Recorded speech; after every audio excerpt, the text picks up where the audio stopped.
Hey guys, my name is Hannah and I am so excited about this video really because I love talking about languages. I love learning languages. I also love teaching people my own language, and I think it actually is super fun for a lot of people to teach each other their own language, because it's something that we know and we don't even know how we know it. But the thing is, maybe you don't feel totally qualified to help someone speak your own language because you don't know how to explain why something's wrong, even though we all know that something's wrong. And it's really useful if you have an exchange student. So if you have an exchange student who's coming to learn your language in whatever country you are in, these are tools that you can use to help that student. And if you are an exchange student yourself, or you're going to be an exchange student, this might be a really cool video for you to send your host family so that you guys can practice together and this can work in an exchange. Also, I have taught English as a second language for about 6 years, both in the classroom and privately with students, so it's something I'm really familiar with. I personally love teaching people English because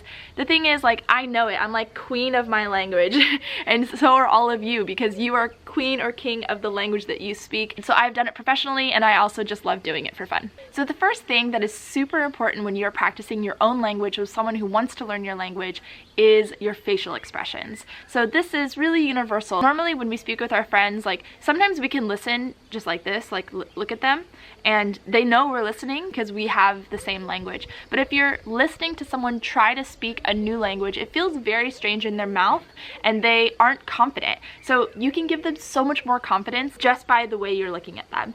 In fact, I would say a large majority of language learning and mastering a language is just confidence. So if you have the confidence to make mistakes and speak the language even though you know you sound foreign, then you're able to learn more. And by giving them that confidence, you're helping them so much. So, it's really basic. Eye contact. Don't like look bored, kind of like, okay, they're taking forever to say something. When are you going to finish your sentence? Because sometimes it takes a really long time to finish a sentence when you're trying to say a language. So smiling, nodding, active listening, and going right, because it shows them that you are understanding what they're saying. If they know you understand them, it gives them the confidence to say, hey, look, I'm communicating in a new language. Another really useful tool is to just use the word nice, or something that fits in your language, or something like, ooh, good job. When they have said a sentence that is really perfect and like sounds so native, you can just go, nice, that was really good, and like pointing that out, because it gives them the confidence, like, oh, I did something perfect, I wasn't just stumbling through. It might be really tempting to just like raise your voice at someone when they don't speak your language. I think people are getting better at this now, but just speaking louder doesn't help them understand. It's speaking more slowly and articulately and really explaining it. Now, this really depends on the level of the person that you're speaking with, and there are, all types of levels when it comes to language learning. If someone is a true beginner, you have to speak really slowly for them to understand. Don't just say it over and over at the same speed. But on the other end, if you're speaking with an advanced speaker, give them the challenge. Speak like you normally would with your friends, and speak rapidly, and slow down when you need to, so that they understand. And it's also the words you use. So even if you're not a grammar teacher or a language teacher, you can still understand that this is a pretty complicated way to say this. I'm gonna say it in the more simple way so that this person at this level understands. As I was thinking about this topic, I broke down the 3 very broad levels of learners. Someone who's just trying to be understood, that's like, they just want, like, they want to go out in the world, they want to say something in the language they're learning, and they want people to understand what they're saying. The next one, which is where I'm kind of at in French, and I'm in France right now, like learning French, is working on making less mistakes and also speaking more fluidly. And the last one, which is really fun, is if the person that you're trying to help is pretty good in your language, but now they want to sound more native. So I think it's important to be aware of like which level your exchange student is at. And the next thing is about finishing their sentences. It can be really tempting when your exchange student is speaking really slowly because they're trying to find the words. It's really tempting because you know what they want to say and what they're going to say, so you just finish it for them and move on, because you just kind of want to move on. And I think that's useful sometimes, like if you're in the home and like you just need to get through something. But if you're really like, okay, we are here to practice right now, don't finish their sentences. They need to find the words themselves. The only time you should finish their sentence is if they ask. If they go, how do you say that? And they really are at a loss. You don't want to put words in their mouth because they need to find the words. But what can be super useful is if your exchange student is trying to say something, but you know, like it's a kind of a little bit of a complicated phrase, but they need to learn how to say it because it's like super useful and they don't know how. And here's an example, like if your student is trying to say, there is a lot of hours for going there, you go, no, I know what you're trying to say. Let me teach you.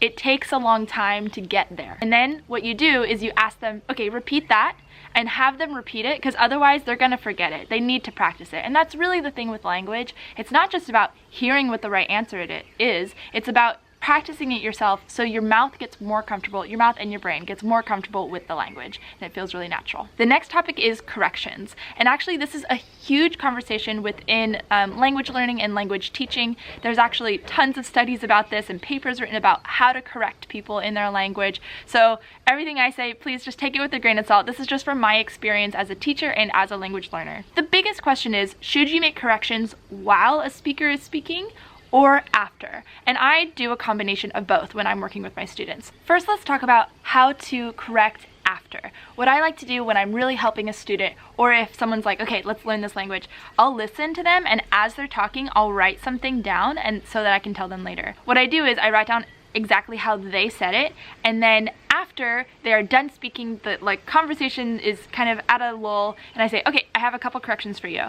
You said it like this, but actually you're supposed to say it like this. And then you can kind of take the time to explain. And if you happen to know why you have to say it like that, like if you have a little grammar knowledge, then that's when you can explain it. Because it's really not useful to stop someone in the middle of the sentence and be like, nope, let me do a grammar lesson right now. And then what's super useful, you can take what you taught them after they were speaking, and then as they continue speaking, you can correct them again, because they're probably going to continue to make that mistake. So here's an example. I'm staying with a friend right now who is French, and she is learning English, and I noticed she was making this mistake. She would use the word as instead of the word since. For example, as I'm really organized, I would like to plan my day. We in English would say, since I'm really organized. So I explained this mistake to her, and now what's really useful is every time she makes that mistake, because it's a habit that she has, I just have to go, I'd go, no, since, or I'll even go like this,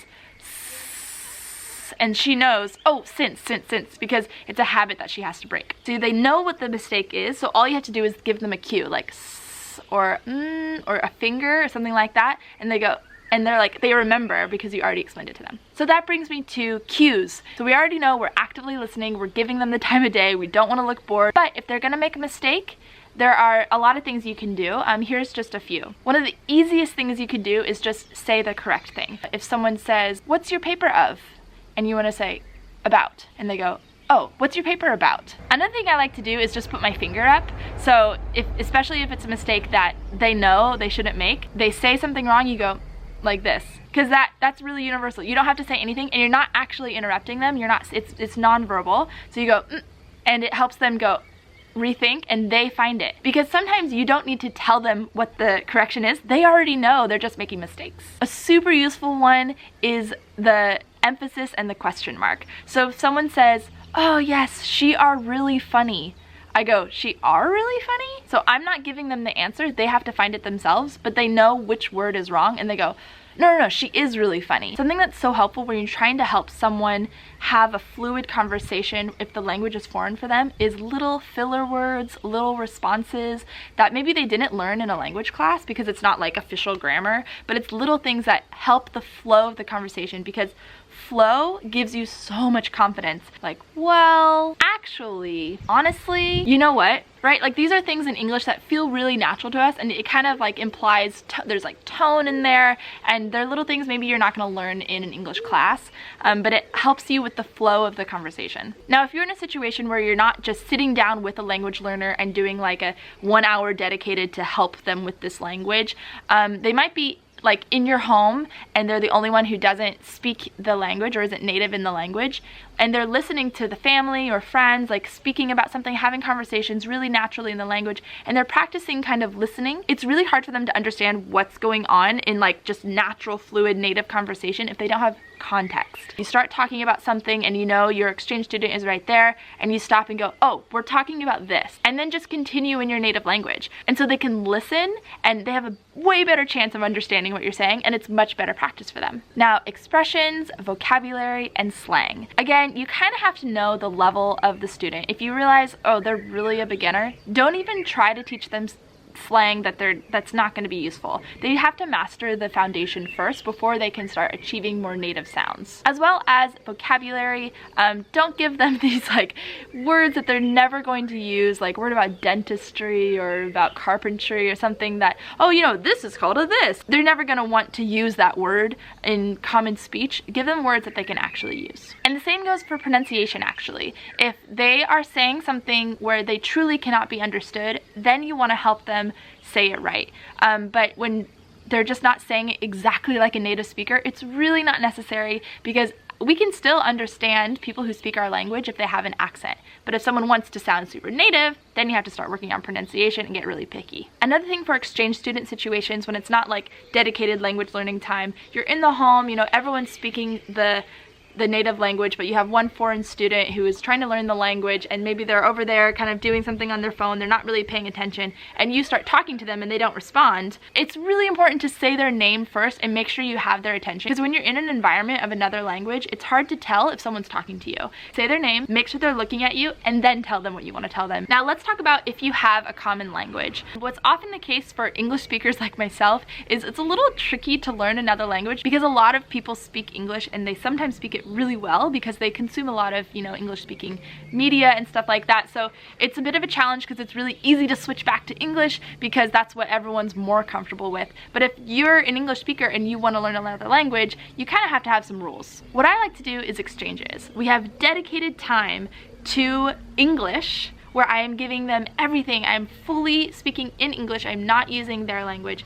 And then a dedicated time in the language that I want to learn. Force yourself to speak one language at a time. Try not to switch back and forth, because then it really does interrupt the flow, and it prevents any of that learning that could happen when you are struggling to find the right words. If you just switch back to English all the time because everyone's way more comfortable with that, it really prevents good language opportunities to force yourself to find the right words, because that's where the learning comes. It's kind of like with working out or running or something like that. If you're not going to push yourself, you're not going to get better. Now, if you don't have like a dedicated time where you are practicing the language or doing exchange, maybe like an example like me, I'm an English speaker, but I'm learning French and I'm with a bunch of French speakers. It can be really exhausting for the French speakers to help me all the time because we're speaking more slowly, the conversations aren't as interesting, they can't go as deep. But what you can do as a host family is to try to speak the language of your exchange student as much as they want to, because it can be tiring for them as well, obviously. See like where they're at and go, okay, they're really tired, maybe we should switch back to the common language if you have one. But also, if they really want to push themselves and they really want to go for it, speak with them, practice. It's fun to speak your own language. And what I really like to do when I'm teaching someone my own language, if they go back to speaking their own language and they're trying to say something really difficult, I go, no, and I really force them. And you kind of sound like a bit of a nag, but it actually is helping them. It's tough love, baby. It's important for the French speaker, for me, to, if we're like really, we want to learn the language, she's speaking in French, and then there's something that I need explained in English, or maybe just a word translated or something, translate it quickly in English, and then go directly back to French. Don't just, oh, now she needs English because she doesn't understand French. It was just one word I needed to understand, otherwise I couldn't understand the rest of the context. So make sure you go back to the language that is being learned. Another example within the French and English context, someone says to me something in French and I don't understand it. It's probably because it was too fast, or there was like one word I didn't understand. So the French person trying to teach me French shouldn't just say, oh, she doesn't understand it, let me say it in English, right? Say it again in French and then tell the person in English if they truly don't understand. But say it again, say it slowly, maybe change the wording a little bit, because otherwise if you go, and they go, maybe even they didn't hear you. Maybe it wasn't even that they don't know the sentence. They probably just didn't hear you. You go, what? You don't have to explain it in English. Try it again in your own language. Something else I do a lot with my students is I'll be speaking, explaining something, so they're practicing, they're listening really closely, and then I'm saying something I realize this is kind of an obscure word, or this might be an expression they don't understand. So as I'm talking, I interrupt my sentence and go, do you know this word? And if they don't, I explain it. If they do, I move on, continue. Now there are two things I want to end on that are applicable if you have a common language or not. The first one is to laugh with them, not at them. If an exchange student or someone is learning your language and they make a mistake, sometimes it can be really funny. Like, it's a funny mistake. They said something that just sounds hilarious. No, sorry, that's not right. What you actually said was this, that you did not mean to say that. Often it's like a sexual connotation, like, whoa, no, you actually don't want to say that word. Make sure that the student really understands you're not laughing at them, you're laughing with them. And it's okay to laugh, like laugh about the mistakes.